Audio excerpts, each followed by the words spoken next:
Okay. Perfect. All right, let's get this party started, friends. Hello, hello.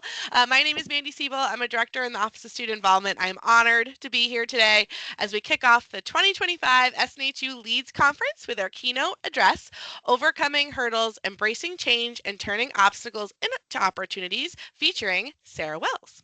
My student involvement colleague Chantel Freeman joins me in facilitating the session, and we also have several lead support team members who you will see in and out of the chat as well. Before I turn it over to Chantel for introductions, who's going to kick us off, introduce us to our speaker today, I'd like to review a few housekeeping items for this session. So here you will see SNHU's access and accommodation information, which serves as a reminder of the resources available to our community members. Additionally, Teams also has some great accessibility functions. So, live captioning is one of those options. Please find the More button on your Microsoft Teams navigation bar, select Language and Speech, and select Show Live Captions.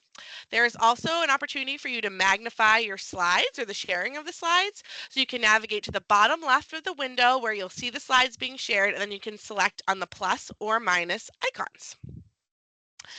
Your microphone and camera are not enabled at this time. Your microphone will remain muted to reduce background noise. There are a lot of you here today, which is very exciting. The chat will be available periodically during the session, and we'll open it again at the end of the session for as many questions and reflections as we can during the Q&A. During today's session, so try to save your questions till the end. We promise we'll get to as many as we can at the end. So feel free to also, if you want, there are some react buttons at the top, so feel free to engage that way as well. There's some hearts, some applause, so feel free to do that on the navigation bar throughout the session as well. We ask that you be kind. We are here to all have fun, learn, engage, and be with community. Please do not photograph, screenshot, or record anybody in attendance. We ask that you also refrain from sharing offensive content or using inappropriate language in the chat, and we thank you very much for your cooperation. This webinar is being recorded, so therefore there is no obligation to use the chat, your camera, or your microphone. Participation in the session, like we said, those are not enabled for you as well. And now I'm going to turn it over to my good friend Chantel for introductions. Thank you so much, Mandy. So welcome, everybody, and thank you so much for joining us for our 11th, if you can believe it, annual SNHU Leads Conference. So as Mandy mentioned, my name is Chantel Freeman. I'm the Associate Director in the for Events and Communications with our Student Involvement team here at SNHU. And I also get to co-chair the 2025 Leads Committee with Mandy, who you just all had the pleasure of meeting. So on behalf of all of us, our entire Leads Committee, we're so excited to be with you all here and excited to kick off this two-day SNHU Leads experience. So this year, we've invited you all with an invitation to just branch out beyond what's familiar, to take risks, embrace change with our theme, Let's Grow. And we honestly can think of no better way to kick off this important work than with our 2025 keynote, Olympian Sarah Wells, who I now have the pleasure of introducing. So, Sarah, an Olympian and dynamic keynote speaker, is a leader in the field of cultivating excellence. With more than a decade of competition at the highest level, along with a master's degree in leadership and innovation from Smith School of Business, Sarah delivers powerful research-backed insights that unlock potential both personally and professionally. Sarah's philosophy centers on the idea that excellence isn't about perfection. It's about breaking free from the limiting beliefs and constantly striving to outperform who you were yesterday. She believes that when you dare to break the blueprint, chase crazy ideas, and focus on the small things exceptionally well, excellence becomes contagious, elevating not just your life, but those around you. Renowned for her practical strategies and compelling storytelling, Sarah empowers audiences to find their own excellence, transform challenges into opportunities for growth, and achieve lasting success. So with that, I would now like to turn the microphone over to your SNHU Leads Conference keynote speaker, Sarah Wells. So Sarah, the virtual floor is now yours. Thank you. Thank you so much. I am so excited to be here, everyone. Thank you so much for having me. And truly, this event, the theme, focusing on growth, is like something I am so passionate about. So I'm so honored to be here with all of you. And, I did my research and I asked a lot of the leaders at SNHU, about the students and what you guys are going through and who you guys are. And I learned that, like, you guys are superheroes, okay? The things that you guys have overcome to be here and taking control of your destiny, you guys know excellence. Let me tell you, okay? I am almost certain you know excellence. So it is such an honor to be here and share with you a few more ways that you can cultivate that excellence in the everyday, to help you grow and continue to evolve into the best leader you can possibly be. And like I said, excellence is something I'm constantly on the look for. What does it look like, and how do we cultivate it? And I want to introduce you to someone who I truly admire for his pursuit to excellence, and that is my husband, Blake. Now, people, look at him, okay? Finding Blake is like walking into a hotel room and seeing a little piece of chocolate on your pillow, and you're like, I mean, I wasn't looking for this, but it would be silly to refuse it. Blake is the type of person who just loves researching. And to give you an idea of who he is, I love coffee so much. I'll often tell people I have the kind of energy that can charge your phone battery. And I think it's because I'm well caffeinated.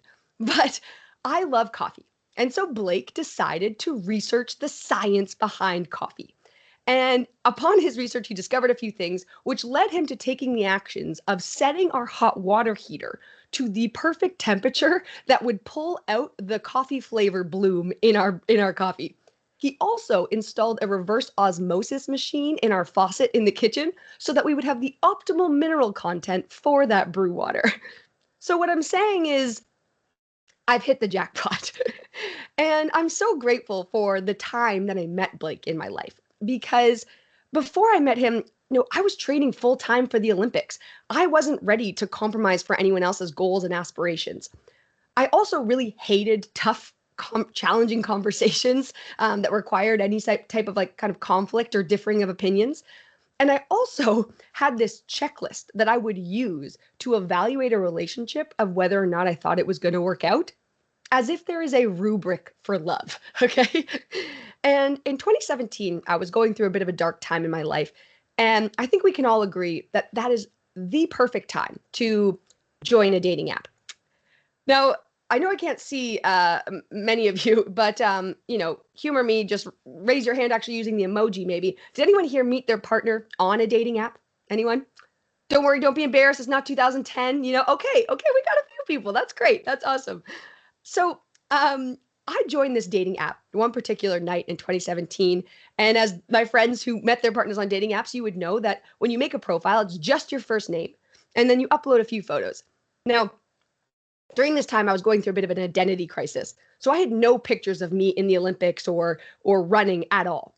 And when I make my profile and I start swiping through to make my first few matches, well, then I'm like, okay, who do I write to and what do I say? And so I choose some guy named Blake. And I said, you probably don't believe me, but this is my first Bumble message ever. To which Blake responded, I believe you. I'm just wondering how many times you copy and pasted this till you got to me. And I was like, oh, I like him. He's clever. And I said, no, for real, this really is the first message. And he said, well, why did I deserve this honor? And Blake had pictures of him rowing because he was also a collegiate athlete. And I said, I saw that you were a rower. I'm a runner. So if nothing else, we can talk about sports. And he was like, oh, what kind of running do you do? Expecting me to say something normal, like 5K, 10K, marathons. And I said, I run 400-meter hurdles. And so Blake sees this. And all of a sudden, a light bulb goes off in his head. And he's like, oh, shoot, you're Sarah Wells. Now, this is my first hour on online dating. And I'm like, why does this person know my full name? I'm looking outside my window like, are you out there? What's happening? And so I'm like, why do you know that? And Blake said, well, I actually remember watching you race at the Olympics. And I'm like, sure you did, bro. You probably just Googled right now, Sarah 400-meter hurdles, and found me on the internet. And so I'm like, oh, cool. Sure you did, period. Moving on. And we don't continue talking about that until we sit down on our first date. And Blake decides to open with the line, so I have something kind of creepy to tell you. So for my friends still on the dating apps, that is a terrible opening line. Well, Blake then proceeds to tell me that, remember I told you that I watched your race during the Olympics? Well, this actually isn't the first time we've ever talked. I was like, pardon? Sorry, what? And he said, well, I saw you make it on to the semifinal, but you ultimately didn't win a medal. And I knew that the media only celebrates the medalists. And I wanted to make sure that you were acknowledged and celebrated for all the effort and energy you would have put into this pursuit. And so I found you on Facebook after seeing your race, and I wrote you a message to make sure you felt celebrated and acknowledged. And I was like, that is so sweet. And so my heart is melting on this first date. And I'm like, well, what happened? Did I write back? Did we talk back and forth? Like, where is the message? And so I make Blake pull up his Facebook Messenger archives where he writes this beautiful message. And I respond, thanks so much. That really touched my heart, which I copy and pasted in every conversation I got. And Blake responds back, and I never write again until he's the very first person I write to on Bumble nearly 4 years later. And now we're married. And it's crazy to think about the timing that this all took place. And I'm so grateful for the time that we were eventually sitting down on that first date across from each other. Because by the time we were sitting there, I had grown to realize that there was more to life than just the Olympics. I had come to realize that those tough, challenging conversations were actually really healthy parts of communication. And that this feeling of love, it's almost just this undescribable feeling, not something that we can find in a checklist. And when I think back about it now, I realize that I had it all wrong. I thought I was dating to find the one, but it's so much bigger than that. Because every relationship any of us have had has helped shape us. It's helped us learn about our strengths, our insecurities, helped us think about where we want to grow. And all of my past relationships were helping refine me to become the type of person who would attract someone as incredible as Blake. And this isn't just true of relationships. This is a guiding principle for every area of our lives. Whether that is the career you want, the grades you want, the opportunities that you want to come your way, become the type of person who is not only deserving, but is ready for when that opportunity comes your way. And this means choosing excellence. It doesn't just mean like, taking your foot off the gas and waiting for those opportunities to come into your orbit, but choosing excellence every single day. It means investing in your leadership like you're doing right now, strengthening your character, gaining network, refining your skills, choosing excellence so that you put yourself in the best position possible to have excellence choose you. But we're far more familiar with the concept of success, the outcomes, the awards, the things that we want to impress our friends with. But success is all about outcomes. Excellence isn't about the outcome. Excellence is who we become in the pursuit of our goals. And in the last decade that I've been studying leadership and peak performance, there is one thing that the best individuals and organizations do to succeed, and that is create a culture of excellence. Now, before I go any further, it's essential that I test the reaction time of all of my audiences. So again, I know I can't see all of you, but humor me here for a second. I want you to clap your hands twice as fast as you can. Go! All right, probably caught some of you off guard. Yes, love the emoji version of this. Let's do that. Clap your hands twice as fast as you can. Go! All right, I need it faster. Faster. Faster. Okay. That last one. That probably took you half a second. What if the difference between epic success and total failure happened in that half a second? Well, as a track athlete, that half a second can be the difference between winning an Olympic gold medal or walking away empty-handed, very quickly forgotten. Now, if we were together, I would love to share and have you guys hold this silver medal. Now, I cannot tell you how often I wonder, could this have been gold? The reason why I wonder, could this have been gold, is I won that medal at the Pan American Games race. Now, the Pan American Games is kind of like the Olympic final because it's all the fast countries in the world. It's North America, Central America, South America. And so on this particular day, I was in a stadium of 20,000 people. There were 8 women in each one of the lanes. And so every single one of us, we wanted to win. Now, some of these women were seriously 12 feet tall. Some of their thighs, one of their thighs was 2 of mine. I'm like, can we get these women some taller hurdles or something? This isn't fair. And in the lane next to me, was the #1 ranked woman in the world. Now, track and field is pretty absolute. So I knew her personal best time was better than my personal best time. And so I figured, okay, I'll be seeing her in front of me the entire time. When the gun went off, I locked into my race plan. I couldn't hear or see anything that was going on around me. And I was just executing everything my coach and I had talked about. And as we got 3/4 of the way around the track, I remember leaping up over the second last hurdle. And I looked over at that lane next to me. And I was winning. And I said to myself, where is she? She should be here by now. And as we got over that second last hurdle, we start sprinting towards the final one, and she charges forward. She gets gold. I get silver. And I cannot tell you how often I wonder, what if I hadn't have had that split-second thought? What if I hadn't have questioned what I was capable of? Could this have been gold? The biggest obstacle on our pursuit to excellence will be the limiting beliefs we place on ourselves. But if we can remove those limiting beliefs, then we can start to see our challenges as opportunities. If we can remove those limiting beliefs, then we can start to become more adaptable in the face of friction. And if we can remove those limiting beliefs, then we can stop comparing ourselves to others and instead choose excellence. Because excellence isn't about outperforming the people beside you. Excellence is about outperforming who you were yesterday. So, what I want to share with you today are a few strategies on how you cultivate excellence in the everyday. The first of which is that we have to go all in. Now, I got pretty lucky in high school because I really wanted to be a sporty girl. So I tried out for the basketball team, the volleyball team, the soccer team, the field hockey team, the badminton team, you name it, I tried out. And I got cut from every single one of those teams. I felt like the least athletic human on the planet. By the time freshman year had pretty much entirely gone by, I hadn't made not even one team. I got cut from badminton. Isn't that just like tennis for people with weak wrists? Like, how did this happen? But in the springtime, my high school teacher saw me run up to a soccer ball, get there, do nothing with that, and then accelerate away again. And he was like, Sarah, you should come out for the track team.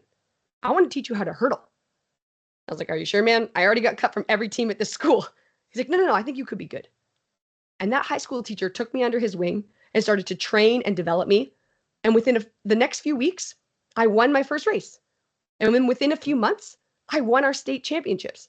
And then within a year and a half, I competed on the world stage for the very first time at the World Youth Championships in Marrakesh, Morocco. And that helped me set my sights on one day, I want to make the Olympics. Now, the year before the London Olympic Games, I was at a training camp. And I woke up one morning and I stepped out of bed and I got this searing pain at my leg and I just crumbled to the floor. And I was like, oh my gosh, what was that? Nothing happened yesterday. There was no moment of impact. I didn't pull anything. And so we went and saw the special sports medicine doctor, and we found out that I had developed a stress fracture in my femur. Now, your femur is your massive thigh bone, the biggest bone in your entire body. And rest assured, a stress fracture has nothing to do with actual stress. You're like, I'm sorry, Sarah. Do you know our lives? We are adult learners, campus students. All we do is lay awake at night with stress, checklists of our to-dos. We must have fractures all over our bodies. But a stress fracture, what it actually is a deterioration of your bone from the inside out that eventually leads to a crack. And so highlighted in blue here, you can see the area of my bone that was literally breaking in half the year before the Olympics. When the doctor told me this, my heart sank. I was like, are you serious? How long is this going to take? I don't have time for this. How long do I have to sit out for? And the doctor said I'd have to sit out for 3 months. Now, 3 months was already way too much time because at that point in my career, I had never touched Olympic standard before, which is the minimum qualifying time you have to hit in order to go to the Olympic Games. I had never come close. I had only ever run 56 seconds for the 400-meter hurdles, and I needed to run 55 seconds in order to qualify. Now, we just talked about how half a second is a big deal. So having to improve an entire second was like an eternity. I needed every day, every week, every month to make this dream come true. Now, the next morning, my coach called an emergency meeting. And I walked into his office, basically arms dragging on the floor.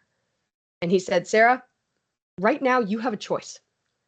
Because, sure, this challenge has been thrown your way and you're sidelined, but You can throw your hands up in the air and say, well, there's no point in trying. There's no way I'm going to be able to make it now. I'm just going to quit here. Or you can keep showing up and try to stay within reach of the goal. And I'm sure that there are many of you sitting here today who have had an experience where you poured your heart and soul into something that you wanted so badly. You gave it everything.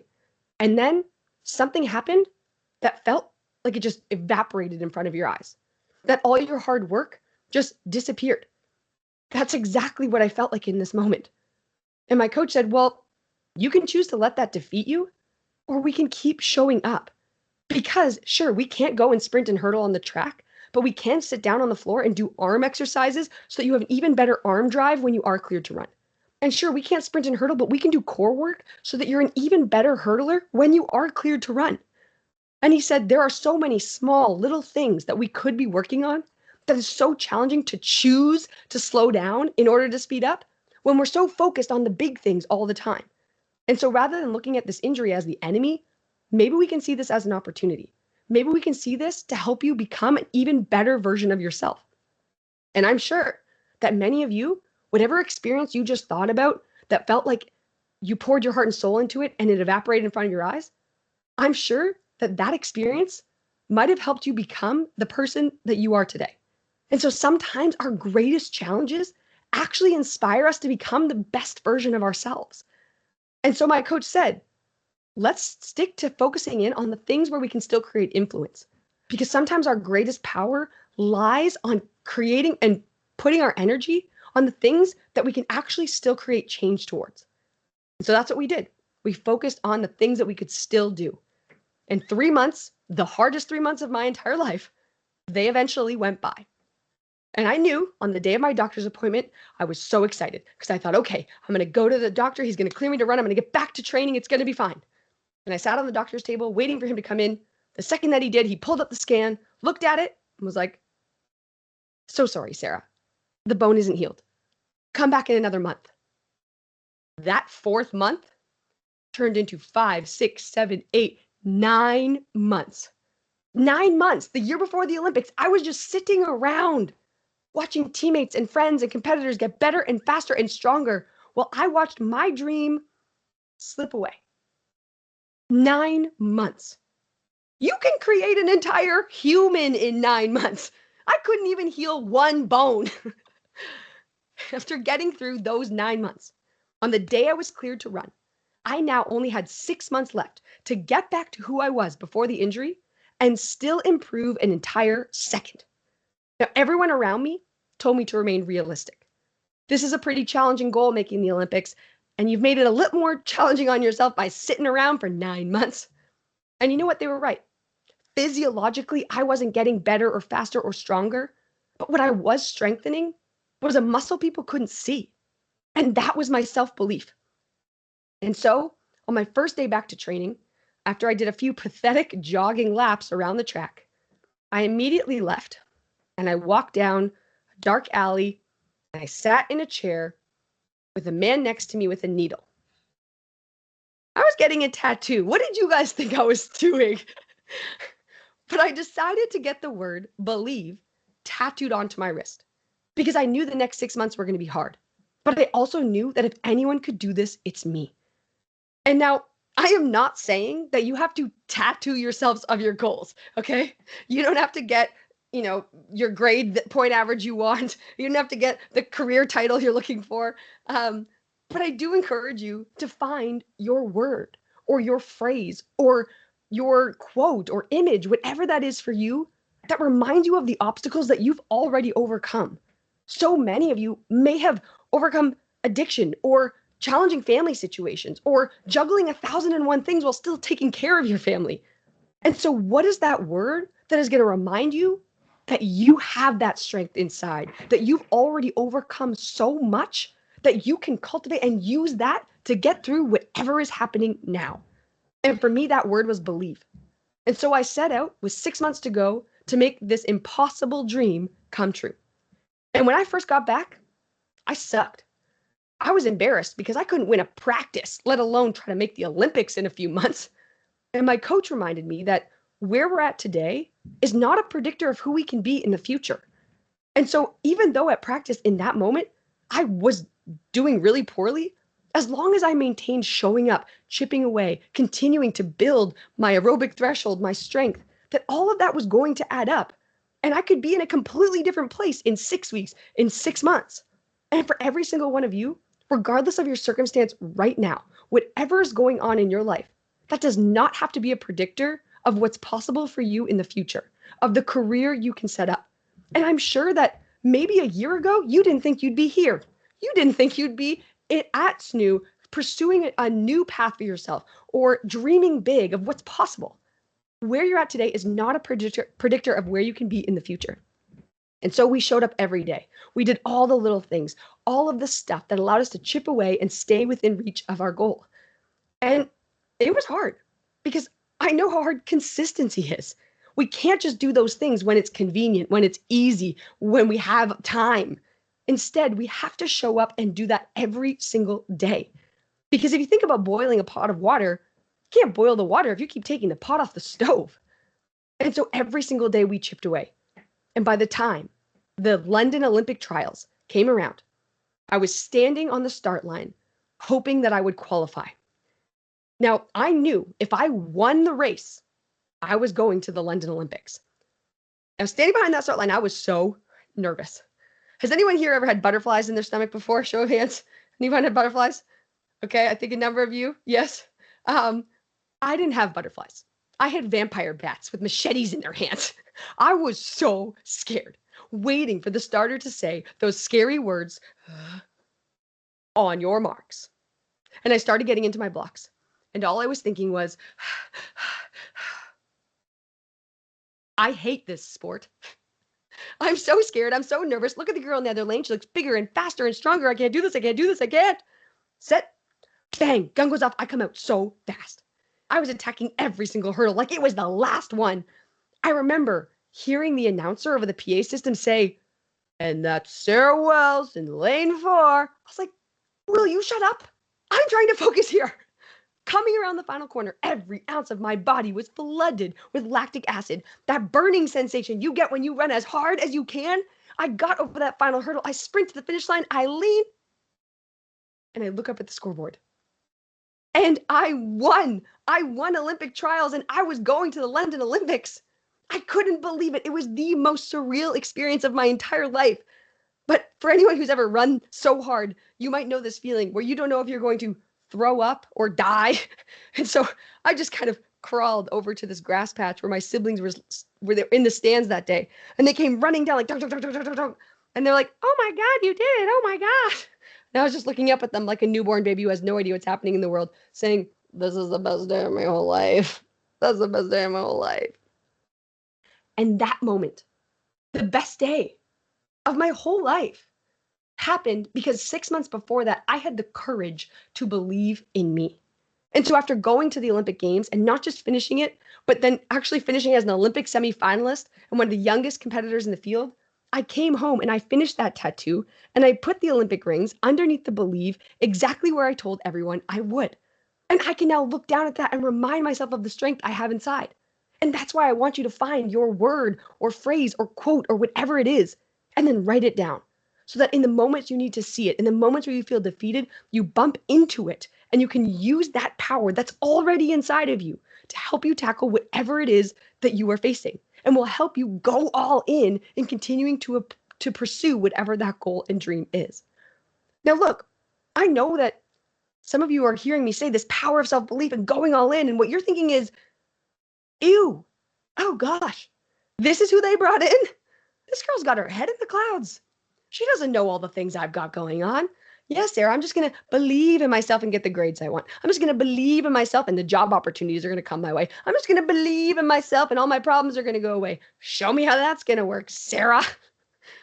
But when you say it like that, it sounds like I'm telling you to just walk into a room and be like, all right, I believe in myself, so stuff should start happening for me now. But when I say believe in yourself, I mean you are brave enough to have a vision, a goal so big, so scary. Some people do think you're insane for having it. And then when you start down that path, you know it's going to be challenging, yet you have the grit to go for it anyways. And then when those obstacles do start arising, because they will, You have the resilience to find your way over, around, under, through, whatever it takes, because you actually believe that if anyone can do it, it's you. That's what I mean by believing in yourself, having that vision, grit, and resilience. It's not just walking into a room saying, I've got this. Because you're right, affirmation alone might not be enough.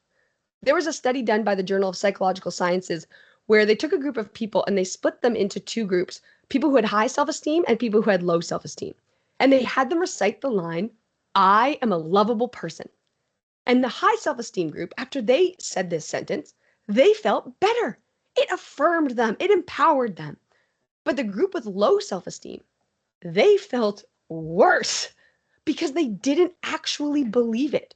It made them feel even more like an imposter and separated them even further from this statement. And so if right now the goal, the vision for yourself, you have for yourself, the dream that you are chasing, if it doesn't feel possible, well, then maybe using the power of believing yourself might not work. Maybe it'll actually make you feel worse if you're just like, I got this. Maybe that will make you feel like you don't got this. And so if you do find yourself in that position right now, then I want you to ask yourself the question, what of this goal is possible? What is one step you might be able to take towards that goal? What is one thing being a part of this new community that you can take advantage of networking or asking someone for help or finding different opportunities through the people who might be able to connect you to them? What of it is possible? And then you just take that first step. That's it. And once you take that first step, well, maybe the door to the second step pops open. And once you take that second one, well, now we're getting some momentum. And over time, eventually, suddenly, that thing that felt impossible is now within reach. And now we use the power of affirmation. Now we go all in. Because in order to achieve anything truly great, you first have to believe you can. Go all in. The second element of excellence I want to share with you is that in order to achieve those incredible things, we have to be brave enough to break the blueprint. Now, I'm gonna have to get kind of technical on you for a second because when you jump over the hurdle, the first leg that goes over, it's called the lead leg. I know, brilliant minds were up to labeling these things. But as you jump over the hurdle with your lead leg, you usually have a favorite leg, a leg that feels more comfortable. That's something that you have more power with. It's just more natural. So it's the same way that you have a favorite leg to kick a soccer ball with. I have a favorite leg to jump over the hurdle with. But when I was first learning how to train, my high school teacher who found me and taught me how to hurdle, he was like, no, you're not going to have a favorite leg.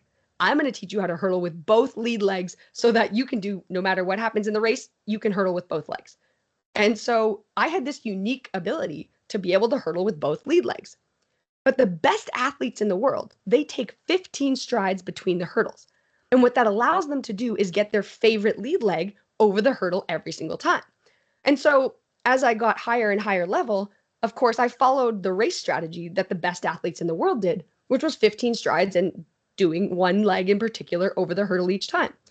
But when I was coming back from my stress fracture, that injury in my femur, when I was trying to qualify for the Olympics, I had lost so much muscle in that leg that when I was trying to get back on my race plan, I couldn't get 15 strides. And so one day my coach said, Sarah, what if we did 16 strides? And I was like, sorry, what? No. That means I'd have to alternate which lead leg every single time. And nobody who's world class does that. And he said, I'm sorry, is the goal for you to do it the way that everyone else did? Or is the goal for you to make the Olympics? Period. And I was like, shoot, he's so right. It didn't matter how I made it. The goal was to make the Olympics in whatever way I could. And so we made a bet. We made a bet on my strength to be able to hurdle with both lead legs. And at first it wasn't working, but my coach made me stay committed to following the path that allowed us to like try to make this work. And one day it clicked. And as you know, I then went on to qualify for the London Olympics. And I was one of the only athletes to do it on a 16 stride race pattern. And so when we find ourselves in moments of challenge, of moments of friction, or things when it gets tough, or even when we have big ambitious goals, we have to look to our strengths. And I want to give you a really great example of this. This gentleman here in the green shirt, his name is Anthony Marcus, and he was a mathematician by trade. And ultimately, he wanted to create some change in the city of Bogota in Colombia. And so he decided he was going to run for mayor. And people were like, oh my gosh, this guy's a mathematician. He has no business being in politics. And he was known to be really silly and quirky. And people were like, he's not going to win. And he's not actually going to be able to make any change. He's too silly. But ultimately, he went on to win. And when he was looking at some of the first changes he wanted to make, one of the things that he noticed was that there was a lot of civilian deaths related to traffic accidents. And what he decided to do was looking at that problem, he saw it in a way probably none of us would. What he decided to do was hire 550 mimes to take to the streets of Bogota and mock people who broke the traffic laws. And that social pressure alone was enough to get people to change their behaviors. And ultimately, the civilian deaths went down.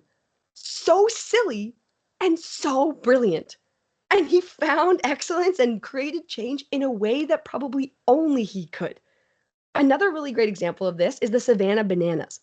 And so this is an independent baseball team that took over the facilities in Savannah after a minor league baseball team was failing and couldn't get people in the seats and they were losing a bunch of money and no one ever went to the games.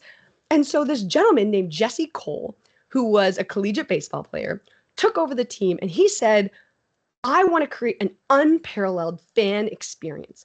And our differentiator is going to be that we do everything in spirit of the fans. His motto was actually, whatever is normal, we're going to do the opposite. So, for example, a normal thing at a baseball game would be a cheerleading team. And Jesse created the Dad Bod Cheering Squad. And of course, another normal thing would be having a bunch of people leading the 7th inning stretch, which Jesse had the Banana Nanas leading the 7th inning stretch. Just hilarious stuff. It was so unique and so different. And I think it's important to highlight the things that didn't work. Because one thing he did is he tried doing like a flatulence night and had whoopee cushions on all of the chairs. And unless you were a 6-year-old boy, turns out it actually wasn't that fun. And he also tried these all-you-can-eat tickets at the games, where he said, we're going to have people buy these tickets and they'll never have to worry about anything. They'll just get as much concession as they want.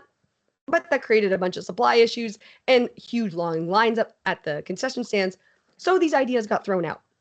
But it was this experimentation mindset, this willingness to lean into his strengths and see things his way and break the blueprint of how it's usually done that led him to the things like the Banana Nanas and the Dad Bod Cheering Squad. And so we have to give ourselves permission that as we are choosing excellence, that we look to our strengths. And if you don't know what your strength is, ask. Ask your friend, ask your colleague, ask your family member, ask someone who knows you really well, because you probably think it's not a superpower because you think everyone has it because it's so easy for you. But it actually might be the thing that you can lean into. I have no doubt that after learning about each and every single one of you and the challenges you might have overcome to be here, that your superpower might be that you find a way. You find a way, no matter what's going on, you find a way to make it happen. Maybe that's your superpower. Or maybe it's that you're incredible at connecting with others. Maybe it's that you are an incredible listener. Maybe that it's that you're an incredible storyteller and can set a vision. What is that superpower for you? After not being able to get anybody in the stands, the Savannah Bananas ultimately have now sold out their stadium for the last 3 years. They have amassed millions of social media followers, and they have literally changed the game. For me, that was 16 strides. And for you, what is your 16 strides? And you know what? When you see the number 16 from this point going forward, I want you to think of me. If you see 16 on a price tag, I want you to say, am I using my strengths? If you sit in the 16th row of an airplane, I want you to ask yourself, am I using my strengths? Or if you sit at a 16th table at a conference, I want you to ask yourself, am I using my strengths? Because when we lean into our strengths, we achieve greatness in a way that only we can. What is your 16 strides? The third element of excellence I want to share with you is that in order to achieve it, we have to find strength in our stumbles.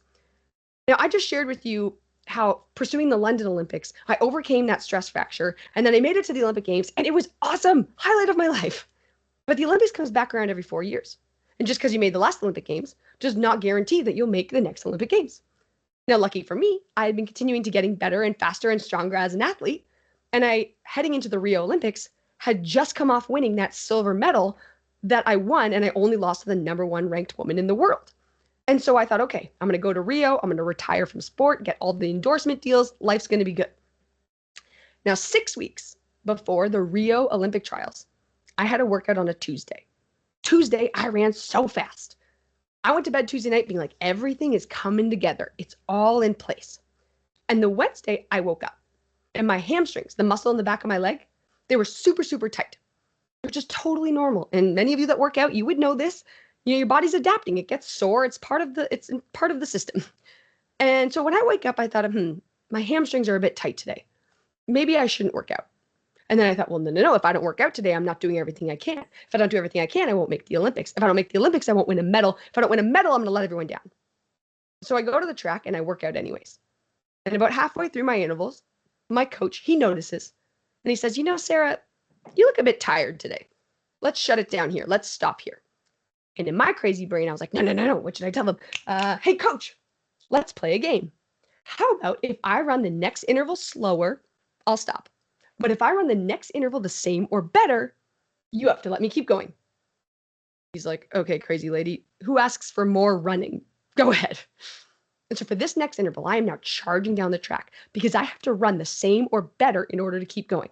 And if you can imagine what it would feel like to have a Ziploc bag full of air, tightly sealed, and as you are sprinting along, just have that explode, that's what it felt like when I face planted to the floor, ripped an inch tear in my hamstring. And 4 years after I thought I had already overcome the biggest obstacle in my career, I learned another hard lesson. I laid on that track, bawling my eyes out because I knew it was bad.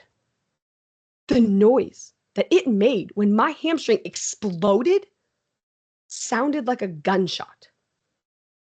That night, I went home just like stupid. I even woke up this morning and said, maybe I shouldn't work out today. And I now know that there were a few lessons I still needed to learn. The first of which is that your highest level of success is not your new baseline. Now, that's hard for the high achievers like us. Every single one of you are here investing in your leadership. You are the people who are willing to put in the work. And because of that, I'm sure you've seen some success and you know what it looks like and you know what it tastes like. And so you assume nothing except for that or better will be viewed as success. But success is not a video game where you hit a checkpoint, you never slide back down. Success is a roller coaster ride of good days and bad days. You are going to have times where you put in the work and it goes well, and then you're going to have time where you put in the work and it just doesn't. And that doesn't mean that you're falling behind. That doesn't mean that you're on the wrong path. Instead, it's just that your highest level of success is not your new baseline. The second thing I had to learn through tearing my hamstring is that sometimes rest is the most productive activity we can do. Again, this is really hard for the high achievers like you because we're so used to putting more on our plate. That's how we got here. That's how we did this, Sarah. Can't take stuff off my plate. Absolutely not. But instead of taking something off your plate and looking at what you lose, what if you took something off your plate and you said, what do I gain? How do I actually be able to show up as a better colleague? How do I be able to show up as a better parent? How do I be able to show up as a better friend? How do I be able to invest more deeply in the topic and area of interest that I have so I'm not stretched so thin that I can't feel like I'm doing anything right? Sometimes rest is the most productive activity we can do. I bet you had I have just not worked out that day, I probably wouldn't have torn my hamstring. The third thing that I needed to learn through tearing my hamstring is that sometimes the very thing that has made you successful in the past is the exact thing holding you back from your future success. I genuinely believe I made it to the Olympics because I'm a person willing to get on the track, do the hard work, even on the days I didn't want to. That is also the exact reason why I tore my hamstring that day. And so again, you may say, no, Sarah, I can't take stuff off my plate. That's how I've been successful. That's how I'm here. And sure, maybe it is how you got here. But when does that lead to burnout? Or when is it when every project you say, no, give it to me. It's just, this is how I get successful grades. I have to just be the one to take it on. When does that prevent you from learning how to work well with others? When does that prevent you from learning how to lead teams through times? And so sometimes the very thing that has made you successful in the past is the exact thing holding you back from your future success. I still needed to learn those three things. And in the process of tearing my hamstring, I had 6 weeks before the Rio Olympic trials. And so I just had to wait to let those muscle fibers come back together. And by the time those 6 weeks went by, on the day of the Rio Olympic trials, I was about 90% healed. And I thought, okay, I'm going to go to trials, even just at 90% healed, and I'm going to give it everything I have. Now, I had been a 4-time national champion. So I thought, okay, I know that they send the top 3. If you make it on the podium, they'll send you. And so I thought, okay, I don't have to win like I have the last 4 years. I just need to get top 3. So at 90%, this should work. Standing behind my blocks that day, I was so superstitious. I did everything the same way that I did 4 years earlier because it worked out last time. So I ate the same thing for breakfast. I called my mom the same number of hours out from the race. I looked down at my belief and I said to myself over and over again, I believe in me. When the gun went off, I came out so fast. I attacked every single hurdle like it was the last one. I remember hearing the announcer of the PA system just calling my name, and I was like, okay, I'm leading the group. I'm winning. And halfway through, noticing I'm winning, I'm like, okay, stay top 3. As we enter the final corner, one girl comes into my vision. And I thought, that's okay. I just need to stay here. We leap up over the second last hurdle. A second girl comes into my vision.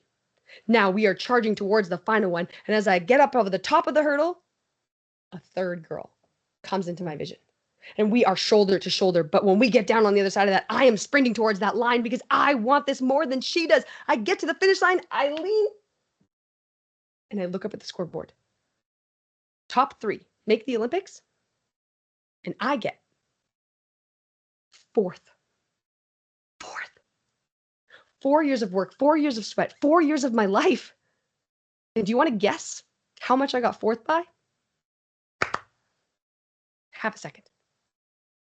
The amount of time that it took you to clap your hands twice as fast as you could at the beginning of today is the amount of time I watched my dream evaporate in front of my eyes.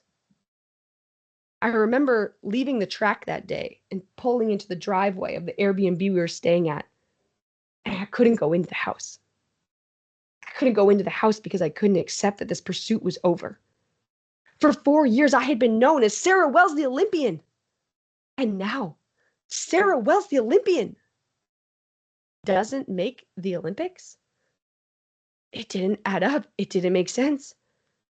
And so instead of going into the house, I just opened the car door and fell onto the driveway and laid in fetal position and just cried and cried. I didn't get up off the driveway floor for over an hour. And there's a bigger question here of who were those neighbors? Why did they let that happen? But after that moment laying on the driveway, I quit sport. And I always joke, it's probably not what you expect your motivational speaker to say, hey guys, when it's hard, just quit, just give up. Yep. But what I really needed to do was just put space between me and that moment. And I only took 1 year off. And in that year off, I questioned everything. Because I said, I've been telling people, if you believe in yourself, you can achieve your goals. But I just believed in myself. And I did not achieve my goal. So is it a joke that people just tell you? And when I really thought about it, I realized that I actually believed in myself more strongly after not making the Olympics, even more so than when I did. Because I still went to Olympic trials that day. I didn't let my circumstances define my outcome, and I went for it anyways. And even though it didn't work out the way that I had hoped, it showed me a strength inside I didn't even know that I had. And so every single one of you, I want you to realize that you have that ability too. Every single one of you, you don't have to let your circumstances define your outcome. And so many of you already have done that, where you've shown up and you've created your own destiny. You've decided you're going to take control of your outcome. And for me, that was standing on that start line at the Olympics that day.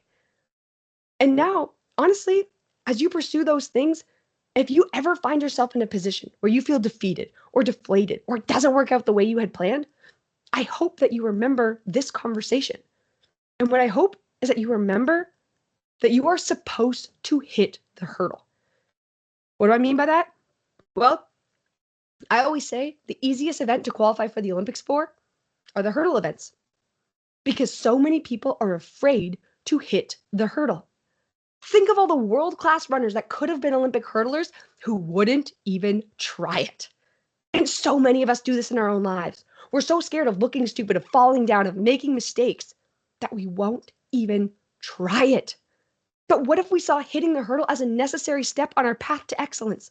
What if we saw hitting the hurdle as something we should actually celebrate?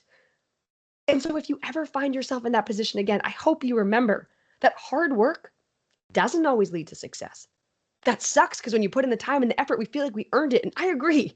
But unfortunately, hard work doesn't always lead to success. But being resilient, choosing to get back up, that will always lead you to your next opportunity for success. Now, I know that sometimes people really love to have the slides. And so before I finish my final story, I wanted to put this QR code up here where you can put your name and email, and I'll send you the slides later today or tomorrow so that you have them. And there's also a little note box there for you to leave a message about anything about today that resonated with you. And especially in virtual events, I love to do this because I don't get to meet and see all of your jolly faces. And so I'd love to hear if something resonated or stuck with you, or if you have a question for me, feel free to pop it in there and I'll try to get back to as many of you as possible. And so my final story that I want to share with you actually has nothing to do with the Olympics. Another really fun and interesting experience that I was so fortunate to have is that I was on the TV show The Amazing Race. Now, The Amazing Race, for those of you that don't know what it is like an epic scavenger hunt all over the world where you do crazy challenges, and we bungee jumped from our ankles and we actually dove under one of the deepest Arctic lakes and had to find a clue under ice that was 3 feet thick, covered the entire lake. It was terrifying. And what happens is you do all these challenges and there's different checkpoints. And if you're the last team to arrive, you're eliminated. And so they start with 10 teams and they whittle their way down and they slowly get down to one final team. Now, I did it with my teammate and friend, Sam Effa, and we were like, we know pressure, we know stress, we got this, let's go. And the winners of Amazing Race get $250,000 each, a trip around the world, and 2 cars, one for each person. And so we thought, okay, let's go win $250,000. Like, we got this. And if you want to watch it, you can find it on YouTube. But I'm going to ruin it for you because I'm going to tell you how it ends. Sam and I, we make it to the finale. We do all the crazy challenges. We run every mile. We do all the stuff. And in the end, we make it to the finale. Now, in the final episode, we are leading the pack, and then a hiccup occurs, and another team catches up, but then we pull ahead again, but then they catch back up, and as we run towards the final checkpoint, we get second. Another silver medal. Damn it. Now, winners of the Amazing Race get $250,000, a trip around the world, and 2 cars. Second place gets nothing. Not even like, here's your lunch money, thank you so much for coming. Nothing. And the worst part was that when we went home and stopped filming, we couldn't tell anyone what happened because it hadn't started airing on TV yet. And we signed a contract that said we would owe the network $3 million if we leaked any secrets. And we didn't win $250,000, so we didn't have $3 million kicking around. And when the episodes do finally start airing, our friends and family, they see us make it on, make it on, make it on, make it on, make it on until the finale. And so Sam and I were talking and we're like, should we watch the episode? Like, it's going to be so painful. And like, what should we do? And so naturally, what we decided to do was rent a 500-person auditorium and invite everyone we've ever met to come watch the episode with us. And of course, because of this, everyone thinks we're gonna win. We even hired an MC for the event so that every commercial break, he could call us up on stage and we could do some behind the scenes Q&A. And so in the final moments of this show, 500 of our friends and family, they see us run up and get second. And in that moment, it cuts to commercial break. And the crowd stands up and erupts in cheer. And instantly, I was just so overcome with emotion, remembering how close we got and how we didn't win. but it's commercial break. So the MC is calling us up onto the stage. And so I walk up onto the stage and I'm crying, and the MC sees that and he's like, Sarah, we can see you're upset. Why don't you tell the audience what's going through your head? And I looked at the audience and I said, we made a really big deal out of tonight. And I know because of that, many of you thought we were going to win, but we didn't invite you here because we won. We invited you here because we didn't. And it's just as important to celebrate the shortcomings as it is to celebrate the successes, because ultimately that will always springboard you to your next opportunity for success. It will always allow you to learn skills and experience and help you evolve into the leader that you are meant to become. And so today, after everything I've shared with you, my hope is that you are brave enough to push all your chips into the middle and go all in. That you are willing to figure out what is your strength, and then you are brave enough to break the blueprint when you chase it. And then when you trip and you fall and you fail spectacularly, rent a theater. Celebrate. Celebrate that you are evolving into the leader you are meant to be. Celebrate that you are laying the foundation for your future success. Celebrate that you are becoming the type of person who is not only deserving, but will be ready when that opportunity comes your way. After everything I've shared with you today, please leave with the notion that regardless of success or setback, it's not an end point. It is simply a through point.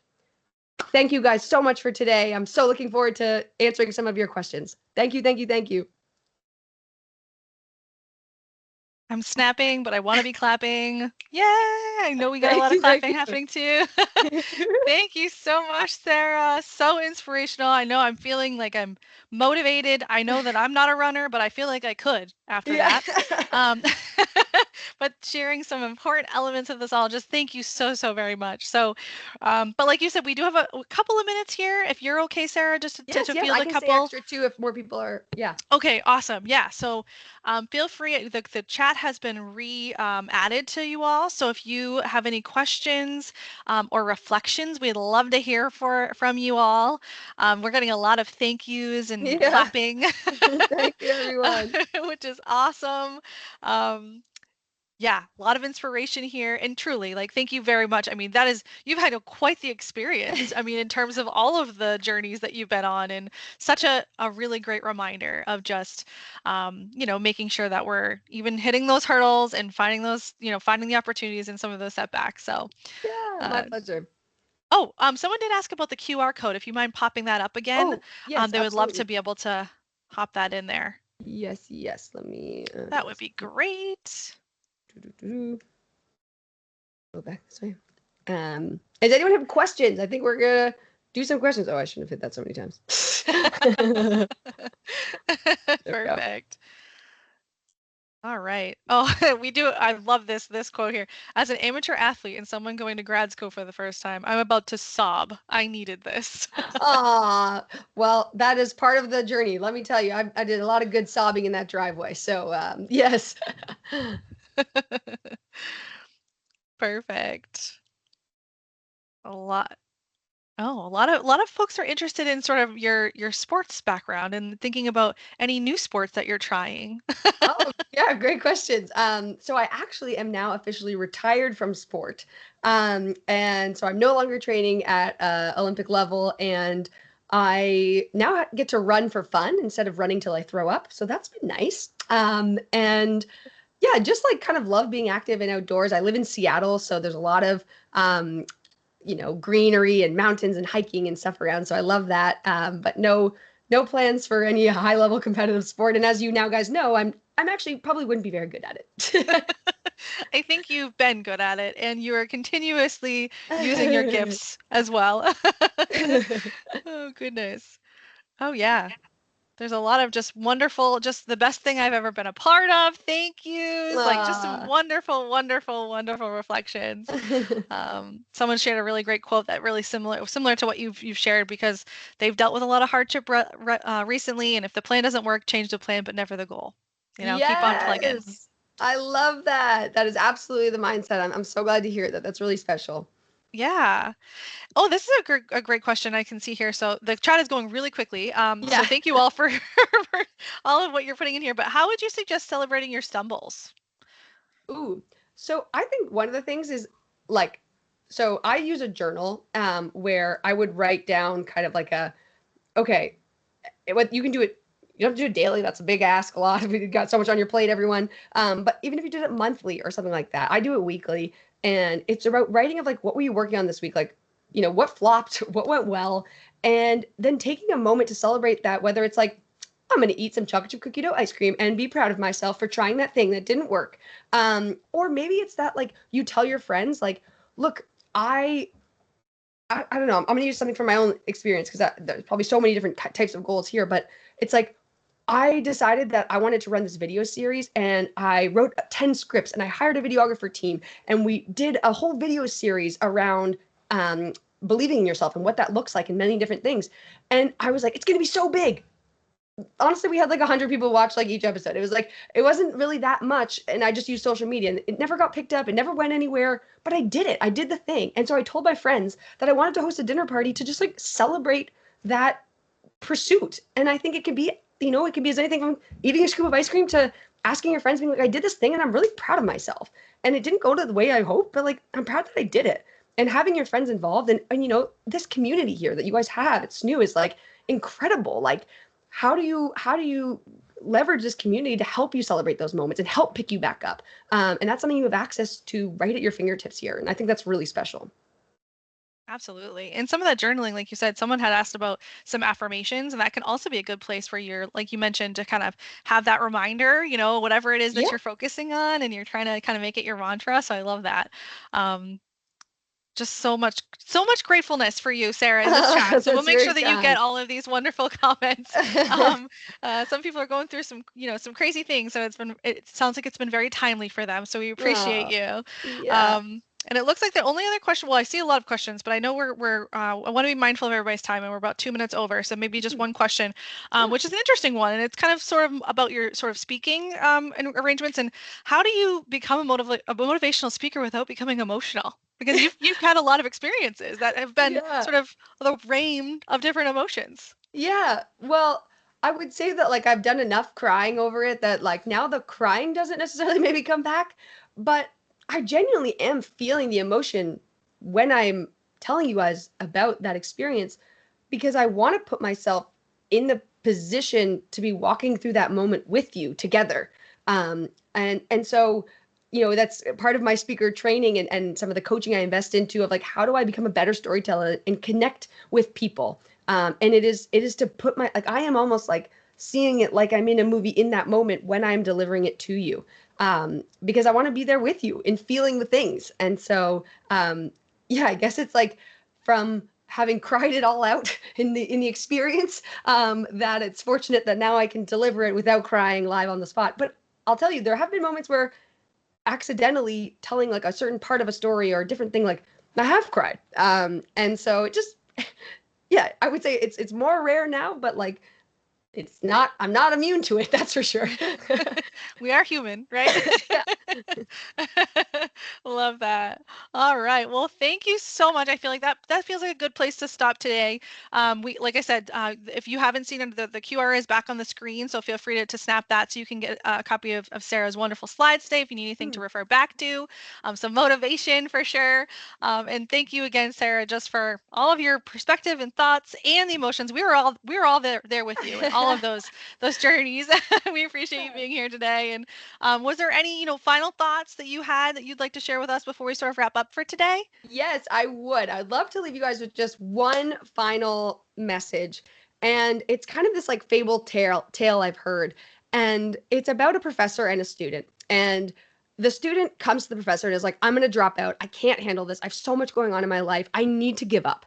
And the professor said, okay, before you do, I need you to go home and I need you to boil a carrot and come back and tell me what happens. And so the student goes home and boils the carrot and comes back. And the professor said, what happened? And the student said, well, it got like soft and flimsy. He said, yeah, because sometimes when we're in hot water, we can lose all structure. We can give up. And he said, now I want you to go home and I want you to boil an egg. Student goes home, boils the egg, comes back. He says, what happened? He said, well, the egg got hard. I ate it as a hard-boiled egg for breakfast. And he said, yeah, because sometimes when we're in hot water, we can shell up, we can put up walls, we can push people away. He said, now I want you to go home and I want you to boil a coffee bean. And so the student goes home and boils some coffee beans and comes back. Professor said, what happened? And the student said, it made coffee. And the professor said, yeah, because sometimes when we're in hot water, we need to remember that we can influence our environment as much as our environment can influence us. And every single one of you are coffee beans. Every single one of you has the capacity to change your world by choosing to invest in the things that you can control, asking for help, leveraging this new community.